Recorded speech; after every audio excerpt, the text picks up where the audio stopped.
Welcome to Season 3 of This Is Your Life in Silicon Valley, a podcast about the Bay Area, technology, and culture. I'm your host, Sunil Rajaraman, and I'm joined by my co-host, Yasha Kakis-Wolf. Hey, Yasha, how's it going? It's going pretty well. I'm curious, did you watch the season finale or the final season of the show Silicon Valley? I am actually, admittedly, 2 seasons behind. Oh, well, wow. That's impressive. Seriously? How did that happen? You know, it just felt like they kept telling the same joke over and over. Yeah, there's something a little bit about that. But I think there's a part of the storyline that I've appreciated, and that's just how kind of ridiculous and sort of truthful the whole thing feels, right? Does that make sense? It's so absurd, but oftentimes the stuff that they say is true. That is for sure. You know what else is kind of absurd, but also true? What's that? The entire story around WeWork. And today, as part of that thread, we brought in the Wall Street Journal reporter who broke the now infamous weed on a plane story, Eliot Brown. Flying high. He is, he's a killer reporter. I was just so impressed by him. Yeah, completely buttoned up, really fair. And I think what I appreciate about his approach is to come at everything as a skeptic, which I think is tough to do here in the Bay Area. This is my favorite interview to date. I have to say the conversation was so free-flowing that, I just wanted to talk to him for another hour. Yeah, and this is a long one and a great one. We hope you enjoy. Do you promise, Sunil? Yes.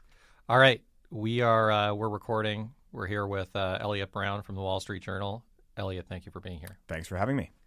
Hey, Eliot, are you a Bay Area native? Are you from here? I'm not. I'm an East Coast kid. I came out here almost exactly 3 years ago today.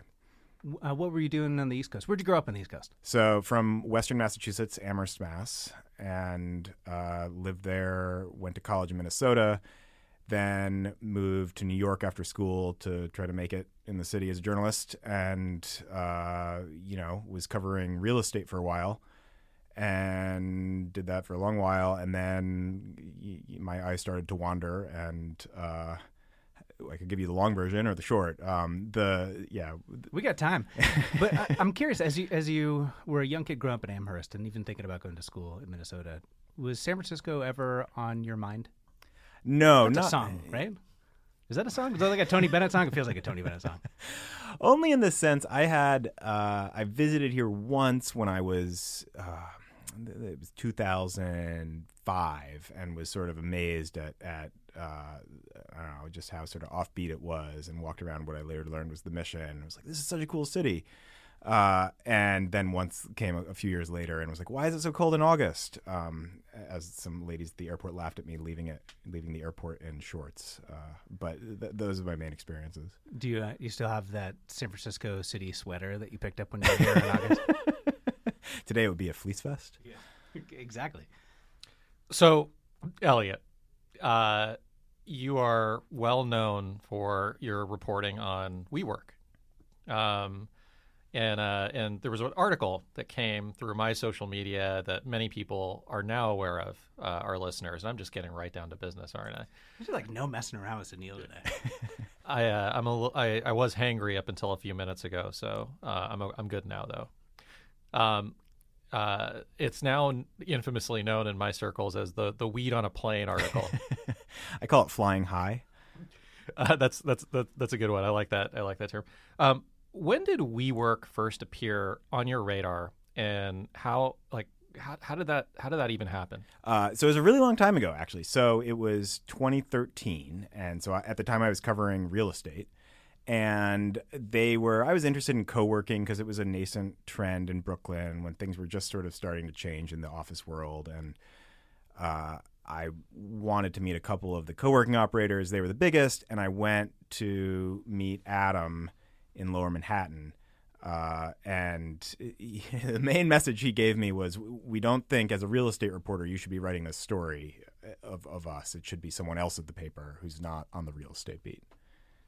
And so the start of the story is pretty interesting to me, because when you think about, and there's obviously been a lot of reporting on Silicon Valley access, WeWork's a New York-based company, and so yet it oftentimes gets lumped into kind of Silicon Valley tech, kind of hatred is the wrong word, but can you describe like how that cognitive dissonance a bit, or? Yeah, and it wasn't at first. It wasn't even clear to me what it was, because I was just very clear that it wasn't that it had the valuation of something that wasn't a real estate company. I was like, why is it so high?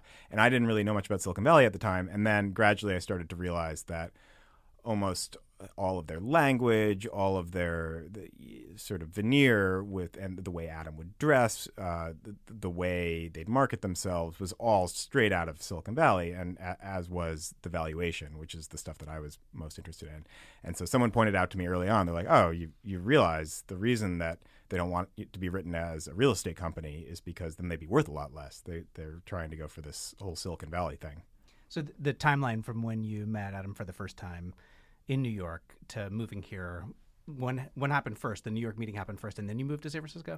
Yeah. So I met him, and then I continued to cover them as a real estate company for the real estate section. And then, so late 2016, I started to get more interested in just covering startups. There were actually, on the New York City subway, there were just always these ads for these companies that I didn't understand, like Ship. Do you guys remember that one? Oh, yeah. SHYP. Oh, I remember Ship well. Offices for a company I co-founded were really close to them. I remember meeting the founders long time ago. I haven't talked to them in a while. It seemed a fantastic service, but it's like, how come you just did $40 of labor and I give you $5? Like, what? I remember ordering a Ship. I only did it once, and it was unbelievable. I had to mail something to my in-laws or something like that. Somebody showed up and just packaged it up. And I had in my head, kind of like Lux Valet, this, I better just keep using this right now because there's no way that this is going to last forever. Yes, precisely the same thing. It's like, and they gave you $35 free to start. And it's like, okay. Lux Valet. I miss Lux Valet. I mean, legitimately. Did you ever use Lux Valet? No, but I very much used a lot of the other free promos for a lot of the other things. I mean, when Lyft first came to New York, I was like, why do they keep giving me free money? I want to go back to this first meeting with Adam. Sure. So you meet him. What are and we're going to get into some of the details that you eventually kind of sleuthed up, but what was he like? Oh, he was, I mean, it comes across. He was super exuberant and really friendly and really gracious. And so, I meet for 45 minutes and he just tells me about how they only have like 5 locations at this point. He tells me how they're taking over the world. And he's like, when we open up in Portland in 9 months, we'll be full within 2 weeks. And at the time you sit there and you think like, wow, that's amazing, because he says it with such confidence. But then you leave the office, you're like, how would he even know that? Like, he can't know what's going to happen in 9 months. So he has this presence about him that really is warming. And then, he said, after the meeting, he opens the door of the office. I leave. He just yells to the staff, "This is Eliot. Give him whatever he wants. He's a friend." And yeah, it's gracious. So just charismatic, kind of sucks you into the vortex. And did you feel good after that meeting? Totally. What did you feel? Yeah. No, I was like, wow, this is an amazing company. And it's not like I had $1 billion and I was like, here's ready to write a check. So it was sort of a moot point on that side. But I was interested in writing a story on them. And then it sort of morphed as I realized what their valuation was. How does that change, like from that initial meeting where everything's feeling good and you walk out and like, Eliot's a friend to everybody in the office, and then you learn that they're trying to get you pulled off of the story?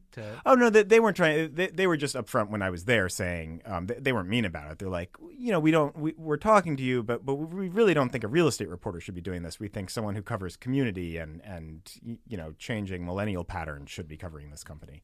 And so I was just, I'm who you've got. Did he change over time as you got to know him? So, the picture that's painted in that article, again, we'll get into details later, but it seems too unbelievable to be true. Like some of the stuff, the runDMC anecdote, the almost complete disregard for any sort of corporate governance whatsoever. Yeah, I think that, if you ask people who were there, if you ask the investors, everything just became more as it went on. Everything became extra. And so at first he was clearly, about rapid growth and about being the guy in charge. But that just became that much more so as the company went along. And so, when I met him, he didn't have 10 votes per share, and then he got that a little later. So it's these types of things where the corporate governance, there was a quote from T. Rowe Price that we talked to for a recent article, and their line was, as the valuation rose, the corporate governance eroded. So he took allegedly almost, and you'll have to break down the technical details of this, but around $800 million in secondary. And I don't know if that was through share sales or through... The combination of share sales and debt. And so for our listeners kind of, paying attention to this, what that effectively means, and you've read the stories, but the founder cashed out to an unusual amount of money before the company went public. Would you say in your reporting that that's a fair characterization? Oh, totally. It's the biggest we could find. The Groupon executive chairman took out 300 plus. Was it 300 plus? Wow. Okay. I thought it was like 25 pre-IPO. I remember the Andrew Mason story. Andrew Mason did. Then there was the guy who's the chairman, whose name I forget, the executive chairman. So, okay. But I'll double check this.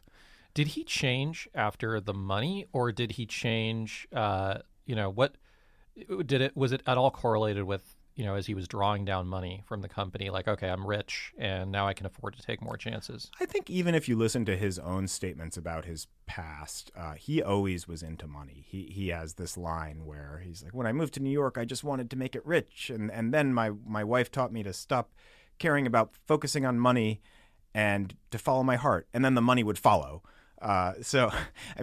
Money was always a big theme. But as he got richer, he seemed to want to get even richer. So I think that's a sort of common thing one sees. And was that, Sunil's asked this a couple of times, so I guess, was there a perceptible moment where you're like, oh, this all is different? I think it was, the short answer is no. It was really gradual, just a crescendo. But it did start to become apparent late 2018, sort of just how bad the corporate governance was. That's when I had been working on a story on, and hadn't finally confirmed everything, but working for a long time on a story on how he bought properties and leased them to the company, and then found out that they bought a jet for over $60 million, which is not a normal thing for a company of this size. Then they were starting to go on all these acquisitions that had nothing to do with the core mission and seemed to completely coincide with his hobbies and interests. So I think it was late 18 when I was like, not only is the valuation of this company something that's pretty concerning to, compared to whatever else we know in the world about real estate companies, but also it has a lot of corporate governance problems. I want to take a step back for a second and what we have a tendency to do, and I do this too, when a story gains momentum, you can hop on the bandwagon and say, okay, WeWork is bad and all of that. I'll try to play devil's advocate for WeWork a little bit throughout this interview, although it's difficult. But can you take a step back and just explain the business model of WeWork to listeners who may not be as familiar with it in as basic terms as possible?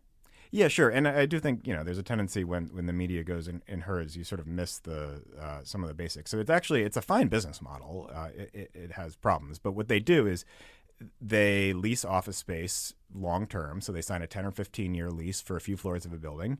And then they go in and they spend some money and they chop it up into little glassy offices and add a kombucha bar and beer on tap and, all these hipster trappings of design with white subway tile. And fruit water, and then they lease it out short term, so either for a month or a year at a time, usually by the office, or you get a few offices, or sometimes a company like Amazon will say, well, we'll just take the whole building and we'll do it for 3 years. But so it's long term, buy long, sell short. But this doesn't sound like an innovative business model insofar as Regus has been doing this for a long time. Numerous other companies have been doing this. Yeah, correct. I mean, the main innovation, they did two things that are different than Regus. They sort of, the design made it cool. So Regus was pretty stodgy and lifeless, I think a lot of people would say. And then WeWork really sort of freshened it up for that emerging millennial trends of mason jar mugs and stuff like that. And then, they also really made it more dense than a Regus. And so that helps the economics of the business. So you take normally a person will get in an old stodgy office will get 250 square feet a person if you're on an old bank, and WeWork does it more like 60 square feet a person. So it's really packing people in. What was different for your coverage or even your access when you moved to San Francisco from New York? So by then it had, most of the coverage was on the valuation and sort of understanding or not understanding why it was so high. And by then, Adam had stopped talking to me. Can I press on the valuation number just to get give some perspective to the listeners, and then how high? Describe how you knew the valuation was high. So what do you mean by that specifically? Sure. So when I first came upon them and realized their valuation was $1.5 billion, and they just had like 5 offices for a small amount of square footage, I looked at some of the publicly traded real estate companies I knew, and it's like, Boston Properties was worth $10 billion, and that was the biggest office landlord in the country, publicly traded office landlord in the country, and they had multitudes of more buildings, and they owned their buildings. So couldn't that be said of any tech company, though? Like if you looked at the valuation of any tech company, couldn't the same narrative be? But why was it so extraordinary, I guess, in this WeWork situation? So yes, the issue was that they were, especially when you compared it to Regus, they were doing the same thing. I mean, they surely had different dynamics of demand, but the economics were the same proposition. And so, people would go to Regus and they'd pay them, and Regus would have decent margins, and then people go to WeWork. So it's and every time you grow, unlike a software company, every time you add a new user, you have to build out a new office. So it's not like a software company where you spend money and you build software, and then every new user who comes in, you just stuff money in your pockets. This, every time they're going to add someone, they need to spend money. So it was pretty clear it had to be compared to something like I mean, the subway tile multiple is a real thing, Sunil. Right? Yes. I mean, you've been covering, I think totally. Well, so you said something I want to go back to, and then want to talk about what your access looked like when you came to the Bay Area, or maybe the angle, how it changed your coverage for them. But you said Adam stopped talking to you. Yeah, I mean, it's not like we were talking much, but I'd met him a few times, and then he stopped meeting. So it's not like they were, I was going there every month, and he was telling me all sorts of things. So yeah. But all those people that he opened the door up to and said, "This is our friend Eliot." Yeah, I guess that didn't. I mean, the company was still cooperative, and they would put people on the phone. Yeah. So it's not like it was just, show me the door. So does coming here to San Francisco, to the Bay Area, change the point of view that you have on your coverage of them overall? So I did actually expect when I came out here that all companies were going to be more like WeWork, where I'd come out to Silicon Valley and talk to investors, and then those investors out here would understand WeWork and its valuation. And a thing I quickly learned is that nobody did. And so you'd talk to VCs, because I was starting on the venture capital beat out here, and you'd talk to VCs, and they'd say, well, that's not one we looked at it, but I don't really get it. So that was unexpected. So put yourself in the shoes for a second of the people who did. So there were clearly large institutions, hundreds of employees probably at this point, et cetera, who believed in the vision and that the company could live up to this ridiculous valuation. What do you think they were thinking at the time? I think that there was just a belief that because enough people are saying, we're not a real estate company, we're a community company, and that's going to be valued like this, that if other smart people are saying it, then it has to be true. And that's really what was going on. I mean, Adam was extremely convincing, and then he'd say it in one way, and then you'd hear it from others who were really sold on it. They'd try to sell it to you too at the company, and then investors would talk about it in the same way too. And so I think it was really just a momentum game where people were looking at others and saying, well, other people are saying this, it's true. And if in hindsight, it sort of looks ridiculous because the public markets weighed in, or almost weighed in. And, the verdict was no, you should look at it as a real estate company. But at the time, it was saying, well, a community company is going to be valued much higher because we have different values. The thing about the story that's so astonishing to me, reading through your work and then other work that's been done after, is the astonishing level of fraud that appeared to be taking place. And so I look at the example of leasing back properties that he owns, et cetera. So fraud is a strong word. That was disclosed. So I think the self-dealing is the more legally acceptable word. Okay, I retract, and I will say I'll use your words going forward. However, it appeared as though there were massive breakdowns in corporate governance. How does this happen? Yeah, I think on the corporate governance front, all these things, I mean, he was leasing properties from himself.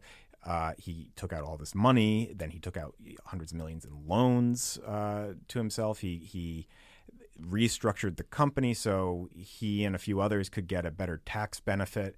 So there was a lot of stuff like that on its own, individually, in a company with a CEO you trust, I think is okay. And you disclose it and people are like, well, that's a little unsavory, but fine. But when you have all of these things together and you have, this happening at a company that has a really high valuation, that's the thing that sort of shocked people. So, I mean, the answer to your question is this is solely a result of founder control. And so Adam, at a time that everyone else was getting it in Silicon Valley for the biggest, hottest companies, secured a voting structure for the company where he controlled the whole thing and would for years to come. And the board gave it to him, as did other investors, because that was sort of in vogue at the time and everything was going up and to the right. And then if you do that for every company on the planet and you just hand the keys over to every founder and you keep giving them billions, at some point something like this is going to happen. So were you before, or are you now a skeptic of the cult of the founder or CEO? I think it's suffice to say I'm a skeptic of everything. Everything. In Silicon Valley. Well, there we go. I mean, I don't, my macro view on that is what's happened out here over the past 10, 15 years is the amount of money has come in much faster than the number of good ideas. And so then you create rationalizations for why you should be paying higher values, why you should be doing things that you normally wouldn't in a normal business environment. I think that's a really good insight and true. We're seeing a lot of funds being created and a lot of new companies, but I agree with that assessment that there are just not enough good entrepreneurs to support the amount of money that's flooded into the ecosystem. Totally. I mean, yeah, and why would the number of good entrepreneurs go up 5x? And if you ask these people who handed Adam or the other founders founder control, even though they say on their marketing materials we're founder friendly, they weren't in favor of these things, even though they voted for it in the end. I mean, they tried to push back. They think that you should have sort of control over a founder. And if you look at American business over the past 3 or 4 decades, there's just been all sorts of movement in favor of shareholder governance, control and shareholder rights that put limits on founders or on CEOs and management. And in Silicon Valley, what you've had over the past 10 years is a complete 180 in that direction. I want to know more about Adam, right? Because in the work that you've done, I mean, right? So once again, just going back to the article, some of these things just seem so unbelievable. And so maybe you can talk a little bit more about the runDMC anecdote, but this character, 6'5", shadow boxing in his office to Rihanna. And this, it just seems like, I believe there was a punching bag. There we go. Sorry. Punching bag. My bad. I'm going off of memory here. But it seems like a villain from like a Bond movie, or it just doesn't seem real. There was a lot of times when I was like, no, this has to be exaggerated. And then I'd talk to people, they're like, no, that's what happened. So yeah, I think it really, I mean, as a reporter, it sort of became a caricature of itself, where you'd learn about these new things like the runDMC anecdote, and be like, wow. Talk a little bit about that. What was the anecdote? So that one is in 2016, they had just fired 7% of staff as part of a cutback that was announced a few weeks earlier. And so this is the first big all hands they have a few weeks later. And in one of these, evening events that all WeWork staff are supposed to show up at. And so Adam addresses the staff somberly and sort of talks a little bit about this, which was already known to people, but it was recent. And says, something to the effect of, we had to do it but we'll be a stronger company, but onward, upward. And then tequila shots get passed out. People come from the back of the room with these big trays of tequila shots. That's kind of like Sunil in The Office all the time, by the way. Yeah. Did you see that look? Except literally the opposite. Yeah. At least it was nighttime. So and then some minutes later, I'm always going to forget his name. One of the performers from runDMC comes out and embraces Adam and then starts playing a set. And so you can even find these videos on Instagram if you spend too much time like I did, and see waiters carrying around these trays of tequila as people are dancing. And I mean, some people who were there were kind of horrified at this. It's sort of like, what on earth is happening? That's a super profound anecdote. I mean, it's like the picture of it, the way that you could probably feel being there, either appreciating it or not, is powerful. What's the next big story or anecdote that you have in your mind that's like, ooh, this one doesn't get the right kind of coverage yet because it feels like the runDMC thing, but not everybody talks about it in the same way? Meaning ones we've already reported that. Yeah.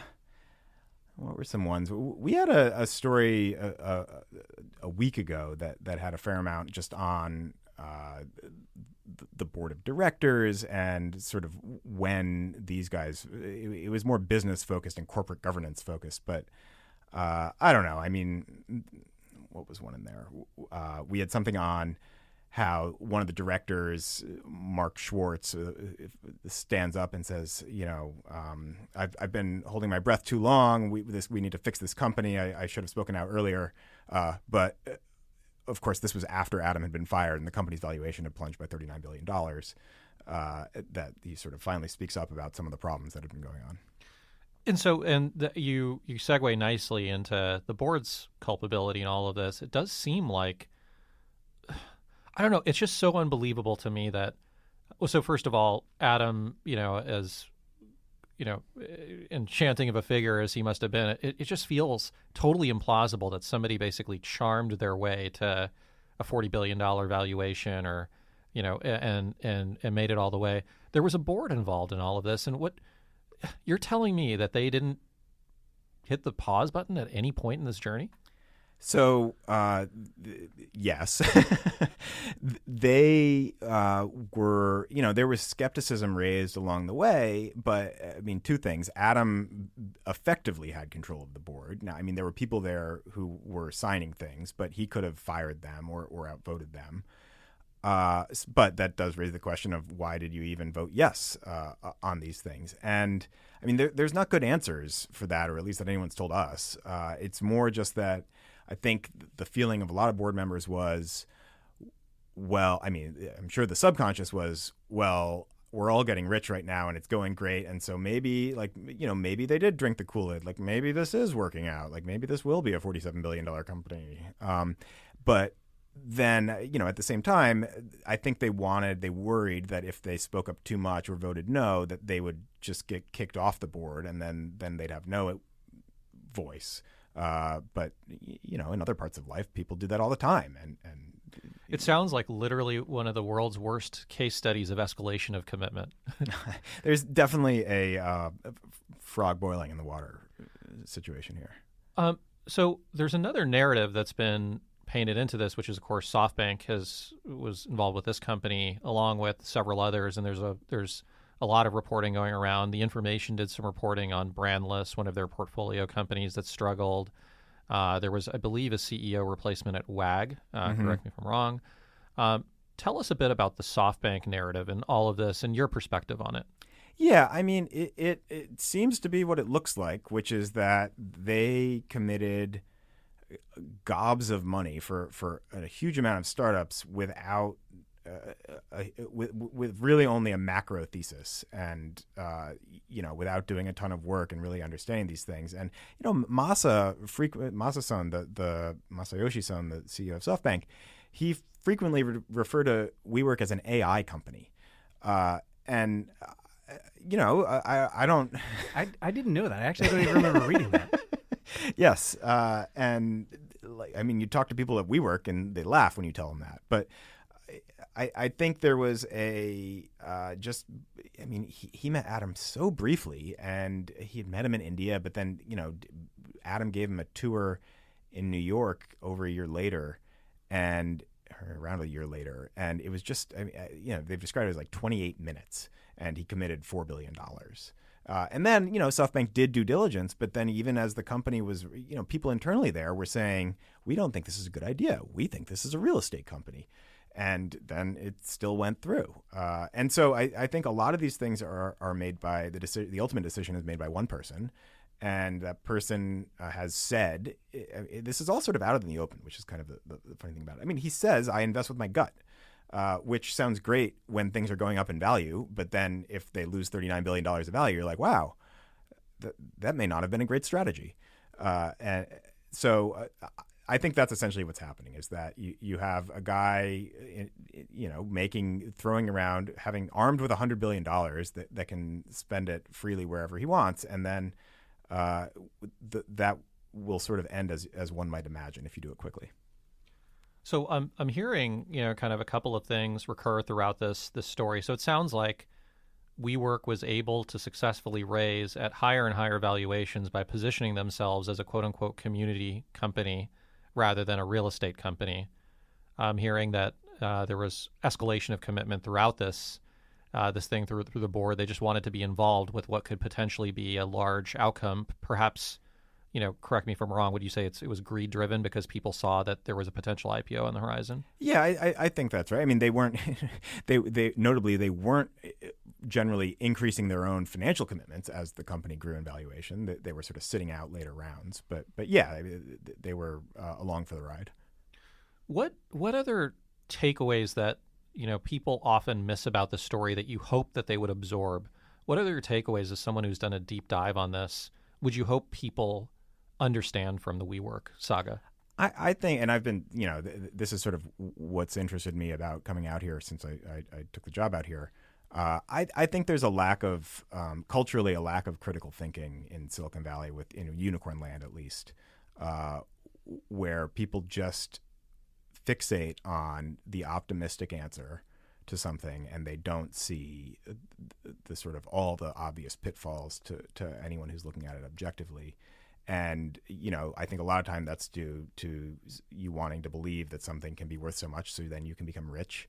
But it's also just part of the culture of the Valley where, for whatever reason, that everyone has to say everyone else is killing it. And, just you take disrupting the world and everything. And so that creates something where you don't ask questions like, but isn't it just a real estate company? Why is it a Netflix?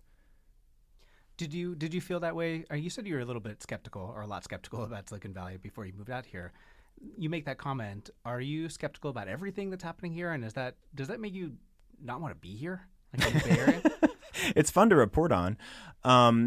Yeah, I mean, I at least among these private companies, the public ones, I think do something in a slightly different way. But yeah, I think that's generally.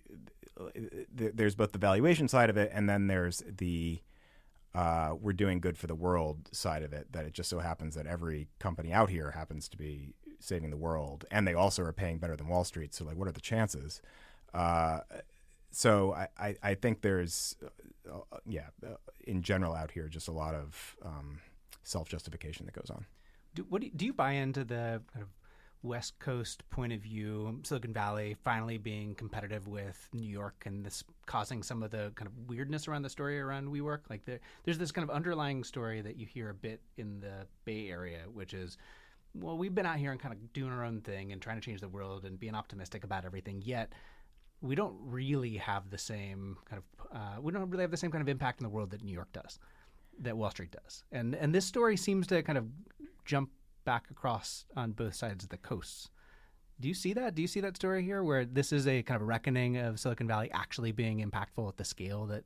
Yeah, I think that's true. I had drinks with a VC the other day, and they were sort of saying it was amazing for me to see that stuff out here is really sort of secondary. This was someone who used to work on Wall Street. It was amazing out here to see that we finally became sort of like front page news. And it's like, to me, that was surprising because look, the journal's coverage has become really dominant out here within the paper, just because we view Silicon Valley now as a big part of the American economy. And if you look at the top 5 companies by market cap, there's a lot of evidence for that as well. So, yeah, I mean, I think that it really has become a sort of dominant business rival to New York in a lot of ways.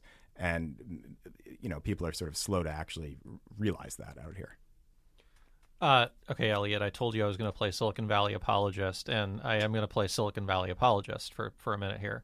I've been a founder. I've raised venture money and all this stuff, and I've had stuff that's worked out, stuff that's not. But what if I were to come back to you and say instead, though the business model is working for VCs, there are enough good outcomes ultimately generated that, and it's a hits-driven business, not unlike Hollywood, where, a couple feature-length films work out.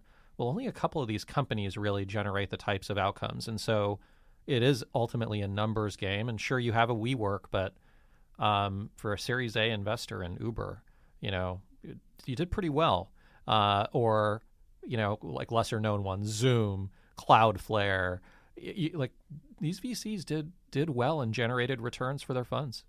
So I think particularly on the consumer side, the answer to that is that the performance of and dominance of a company like Uber, which is, give or take a $45 billion market cap right now, was subsidized by something like $15 billion in late stage money that went into it.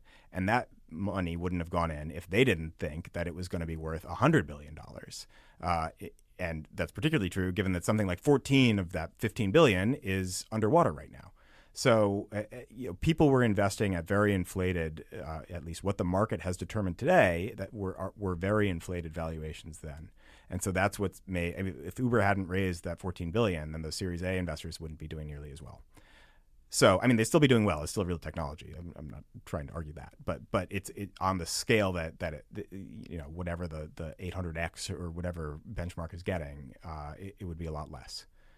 Yeah, I mean, there's no argument that many of these businesses that are getting funded now should not be raising venture capital or late stage venture capital. But I'm sure you've had many of these drinks with VCs where they'll tell you that for some subset of companies, like particularly cloud SaaS companies, they've done extremely well off of those companies. Totally. The broad question for the Valley is: are we still in the midst of a broad bubble, or is there something where consumers now had its reckoning between Lyft and Uber, and that was and WeWork, and that was it? What do you think the answer to that is?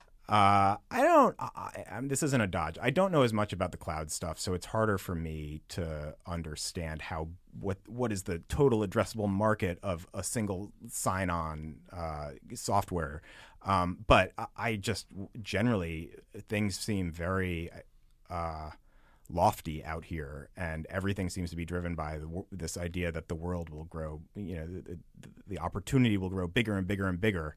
And so it doesn't seem like the sort of rational thinking that even when you talk to VCs over drinks, I mean, they'll say, "Oh yeah, of course it's a bubble, but our companies are great." But yeah, no, many of these companies are predicated on continued economic expansion, and as we've seen from 08 and 02, economic expansion never lasts forever. Yeah, and when it's so far, you're looking really far into the future to determine, you're assuming growth for years upon years to determine what if a company is going to be really valuable today.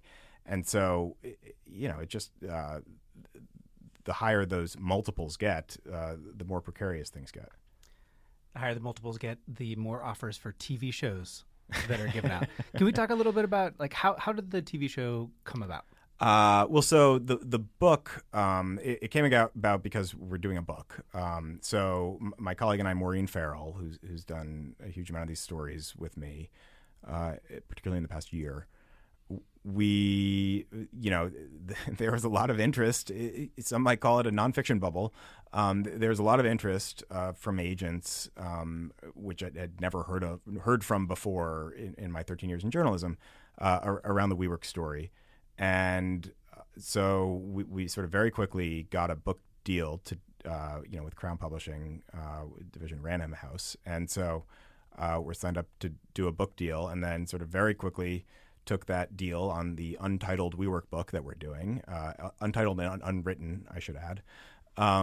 And then we struck a deal with a production company, which thought the best approach is a limited series. And then they found Nicholas Braun, who's better known as Cousin Greg from Succession. That's amazing. If you had to cast the show right now,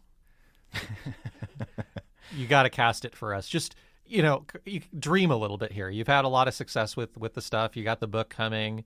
You had to have three actors or actresses playing roles in the movie. Who are they?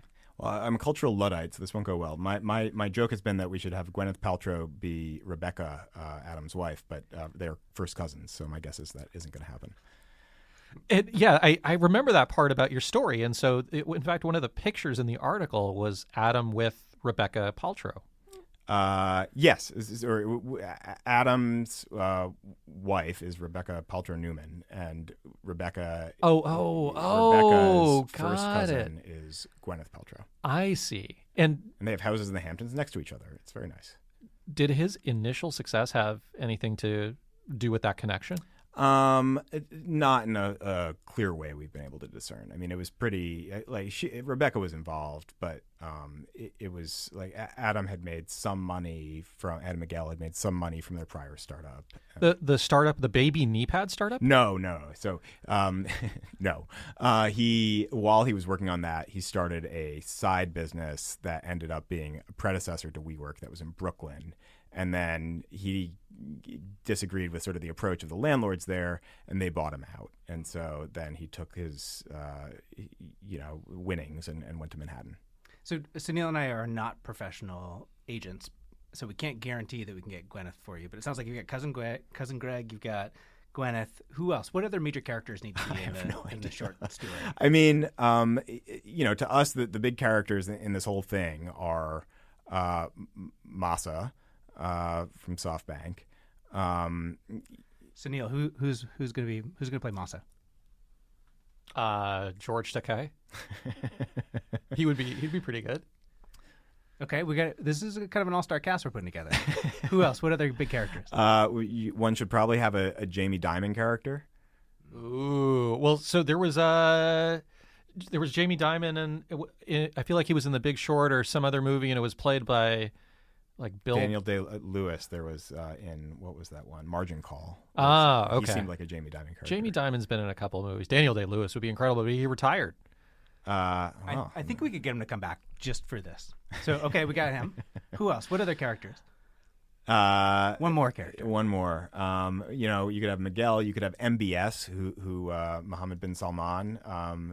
He's more of a funny. I'm going to take a role. pass on casting that one. Yeah. We can do a lot as agents, but I don't think we should go there.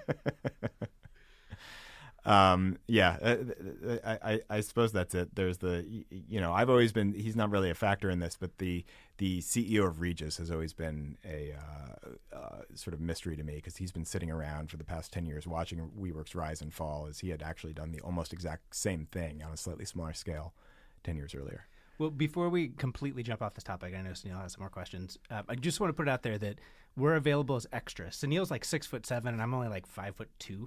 So if you need a tall guy and a short guy, just walking around the offices. Ashton Kutcher. I thought he would be a great Adam at first, but he's an investor in WeWork, and I remember Adam are friends. I remember the interview. I think it was a CNBC interview where he's plugging WeWork and justifying the valuation. Did you talk to him at all? We didn't talk to Ashton. I don't even know if we tried. Good question for the book. And yeah, he and Adam are friends. Became friends over time, and that interview was actually Adam sort of looked like he had gained 10 years in there. Apparently he was on some diet, someone told me. And he also said something that I hadn't even realized till my colleague Maureen rewatched it recently, where he said, and this was in January of this year, that WeWork now has enough cash to last for 4 or 5 years, and they nearly ran out of cash in November. Yeah, the whole Ashton Kutcher thread is an interesting one. I mean, he is known as being one of the most successful angel investors. I think he had Twitter, he had Uber, he had some others, and watching that interview was sort of unbelievable. Yeah, I mean, I don't know. I don't know too much about their friendship other than that they spent a fair amount of time together. And Bloomberg had reported, I think they were pitching together some Shark Tank-like show related to WeWork before the fall. Well, America loves second acts, and so I have two questions for you. Will there be an Adam Newman second act, and what will it be? The answer for both is I have no idea. He clearly has a lot of money now, and he certainly is not lacking in ambition. And this is also a environment where entrepreneurs who are able to build things rapidly that have his type of drive are always able to raise more money. So I also would think that he won't have trouble raising money for if he wants to do it. What about like Adam and Travis together in a startup? That would be a lot of energy. Yeah, I think that would be stressful for employees. But I feel like there is going to be something for him. What does he do now? Are you in contact at all with him? No, we haven't been able to. I mean, we talked to his PR person, but we don't really know what he's been up to. The New York Post reported he's been surfing a fair amount, which is what we've heard anecdotally. But I do not have a good sense of what he's up to these days. Is he a good person? I don't know that that's something I can weigh in on. That's opens up a lot of different questions. I mean, I certainly, if the question is like, did he see this as something, was this all about him and all about self-enrichment, and did he ever just not believe the story he was telling? I think he did believe the story he was telling. I mean, he clearly was very interested in making money. But I think he did believe when he said, we're going to create this we world, and just didn't see sort of some of the disconnect between how much he was focusing on me versus we. Last one along this lines, and then we're going to close out with Yasha questions here. One that I hope you had a chance to think about. But does he really want to live forever? Because that was something you highlighted in the article. And you know, when you ask people at WeWork, when I would say, there were a couple of these things. It was like, first I heard like, oh, he wants to be prime minister of Israel or wanted to. And then I ran that by someone. They're like, oh, no, the only thing that I heard was him say he wants to be president of the world. So you ask people things like this, and they don't know the answer. I mean, he's spending money investing in a life extension startup. And Rebecca his wife has talked on a podcast about floating that potential. Living forever. But what does he actually think in his likelihood that that's going to happen? I would love to know the answer to that. Hot take on San Francisco. And then I'm going to ask you the question about who you believe listeners should listen to, watch, follow on the networks that you spend your time. But hot take on San Francisco. What's this place like in 10 years? I think it's going to be that much more techy. Even if one sees a recession, these companies are clearly hiring here, and that's sort of where the economy is going, into these nodes. So I think you'll have a lot more offices filled with tech people and higher rents and higher everything. Are you going to be here? No. I don't think I'll be here more than another 1 or 2 years. Back to New York? Or somewhere else. Eventually back to New York. That is the long-term home. We appreciate you being here today and sharing this kind of view into the work that you've been doing around WeWork in particular. Before we let you go, we do want to ask you to give a recommendation to the listeners on who they should follow on the social networks and the networks that you spend your time. So can you give us a couple of recommendations, or a recommendation maybe on Twitter? We know you're on Twitter. I'm definitely on Twitter and spend too much time there. I still haven't had enough time to really think about this. I enjoy Mike Isaac. Guest of the show. Yes. I enjoy some of the more political types, Matt Ford, The Atlantic. But I guess we'll go with Mike for my VC, Silicon Valley one. We want to, you've spent so much time. You've been generous with us here. Give us something you want to plug. Oh, you should buy our forthcoming book that doesn't have a title. Yeah, I am reading this book for sure. This has got to be, to me, this tops all of the other stories. All of them. Can we pre-order it now? No. I mean, you can pre-order it with me. Take handwritten orders. Well, we get 2 of them. Maybe a few more? We'll get a few more. Okay. So we've already got 2 then. Yeah. For the benefit of our listeners, your Twitter handle? Eliot WB. Eliot with 1 L, 1 T. Okay. Well, Eliot, this was incredible. Thank you. Thanks for having me. It's been a pleasure. Thanks a lot. Can we talk about Ashton Kutcher for a second? Sure, we can. I feel like he is like some conspiratorial figurehead in the world of Silicon Valley. Like he's involved in just about everything. I have to admit, I've heard great things about him as an investor, as an entrepreneur. So the WeWork thing seems inconsistent. Yeah. I think we got to get him on the show. Today was really fascinating, really fascinating. I got to admit, I've read most everything that Eliot and the team have written, and I still feel like every single time I read or hear, and especially hearing it directly from him, it feels like there's something new and crazy.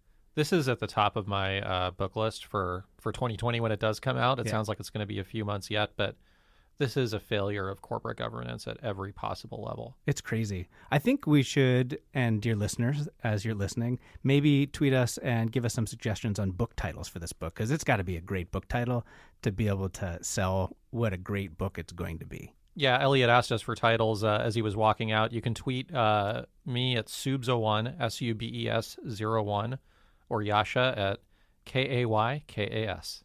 Hey, if you enjoyed today's show as much as I enjoy sitting in a really hot closet with Sunil and a guest recording it, what we'd love for you to do is on the app that you listen to this podcast, go back and rank us 5 stars and add a comment in. It helps many more people find this podcast. We're really glad we got to release one more episode before the end of the year. Thanks for listening, as always.